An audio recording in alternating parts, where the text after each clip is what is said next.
ಈ ಒಂದು ವಿಡಿಯೋದಲ್ಲಿ ಕರ್ನಾಟಕ ಒನ್ನನ್ನು ಹೇಗೆ ರಿಜಿಸ್ಟರ್ ಮಾಡೋದಂತ ತಿಳಿಸ್ಕೊಡ್ತೀನಿ. ಗೂಗಲ್ ಸರ್ಚಲ್ಲಿ ಹೋಗಿ ಕರ್ನಾಟಕ ಒನ್ ಅಂತ ಟೈಪ್ ಮಾಡಿದ ನಂತರ ಈಗ ಕರ್ನಾಟಕ ಒನ್ ಮೇಲೆ ಕ್ಲಿಕ್ ಮಾಡಿ. ಈ ಥರ ನಿಮಗೆ ವಿಂಡೋ ಓಪನ್ ಆಗುತ್ತೆ. ಇಲ್ಲಿ ನೀವು ಸೈನ್ ಇನ್ ಕೆಳಗಡೆ ಕ್ರಿಯೇಟ್ ಆನ್ ಅಕೌಂಟ್ ಇದೆಯಲ್ಲ ಅದರ ಮೇಲೆ ಕ್ಲಿಕ್ ಮಾಡಿ. ಸೊ ಈಗ ಇಲ್ಲಿ ನೀವು ಕಾಣ್ತಾ ಇರ್ಬೋದು ಅಕೌಂಟ್ ಡೀಟೇಲ್ಸನ್ನು ಎಂಟ್ರಿ ಮಾಡಬೇಕಾಗುತ್ತೆ.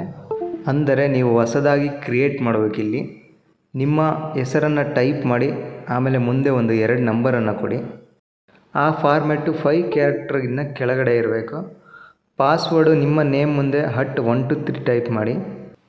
ನೆಕ್ಸ್ಟ್ ಕನ್ಫರ್ಮ್ ಪಾಸ್ವರ್ಡಲ್ಲೂ ಸೇಮ್ ಪಾಸ್ವರ್ಡನ್ನು ಟೈಪ್ ಮಾಡಿ. ನೆಕ್ಸ್ಟು ಪರ್ಸ್ನಲ್ ಡೀಟೇಲ್ಸ್ ಫುಲ್ ನೇಮನ್ನು ಟೈಪ್ ಮಾಡಿ. ಕೆಳಗಡೆ ಇಮೇಲ್ ID ಟೈಪ್ ಮಾಡಿ ನೇಮ್ ನಂತರ. ಸೊ ನೆಕ್ಸ್ಟ್ ಮೊಬೈಲ್ ನಂಬರನ್ನು ಹಾಕಿ ಲೆಫ್ಟ್ ಸೈಡಿಲ್ಲ ಕ್ಯಾಪ್ಚನ್ನ ಎಂಟರ್ ಮಾಡಿಬಿಟ್ಟು ರಿಜಿಸ್ಟರ್ ಕೊಡಿ. ಈಗ ನಿಮ್ಮ ID ಕ್ರಿಯೇಟ್ ಆಯಿತು. ನೀವು ರಿಜಿಸ್ಟರ್ಗೆ ಕೊಟ್ಟಿರುವಂಥ ಫೋನ್ ನಂಬರ್ಗೆ ಒಂದು OTP ಬರುತ್ತೆ. ಆ OTPಯನ್ನು ಹಾಕಿ ವೆರಿಫೈ ಮಾಡಿ. ವೆರಿಫೈ ಮಾಡಿದ ತಕ್ಷಣ ಈ ಥರ ಒಂದು ವಿಂಡೋ ಓಪನ್ ಆಗುತ್ತೆ. ಸೈನ್ ಇನ್ ಆಪ್ಷನ್ ಕೆಳಗಡೆ ನೀವು ಕೊಟ್ಟಿರುವಂಥ ನೇಮು ಮತ್ತು ಪಾಸ್ವರ್ಡನ್ನು ಹಾಕಿ ಸೈನ್ ಇನ್ ಮಾಡಿ.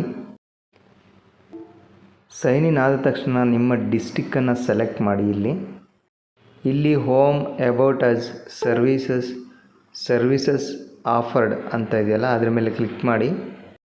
ಈಗ ನಿಮಗೆ ಕಾಣುತ್ತಾ ಇರುವಂತಹ ಎಲ್ಲ ಸವಲತ್ತುಗಳನ್ನು ನೀವು ಇಲ್ಲಿ ಆಪ್ರೇಟಿಂಗ್ ಮಾಡ್ಬೋದು. Financial department, stamping, food and civil supply, form, insurance, job, ಹೀಗೆ ಗ್ರಾಹಕರಿಗೆ ಬೇಕಾದಂಥ ಎಲ್ಲ ಸವಲತ್ತುಗಳನ್ನ ನೀವು ಆಪ್ರೇಟಿಂಗ್ ಮಾಡ್ಬೋದು. ಈ ವಿಡಿಯೋ ನಿಮಗೆ ಯೂಸ್ಫುಲ್ ಆಗಿದೆ ಅಂದ್ಕೊತೀನಿ. ಯಾರಾದರೂ ಹೊಸ್ತಾ ನೋಡ್ತಾ ಇದ್ದರೆ ಸಬ್ಸ್ಕ್ರೈಬ್ ಮಾಡ್ಕೊಳ್ಳಿ. ಹಾಗೆ ಲೈಕ್ ಮಾಡಿ, ಯಾರಿಗೂ ಗೊತ್ತಿಲ್ಲ ಅಂದರೆ ಶೇರ್ ಮಾಡಿ. Okay, take care. ಮತ್ತೊಂದು ವಿಡಿಯೋದಲ್ಲಿ ಸಿಗೋಣ.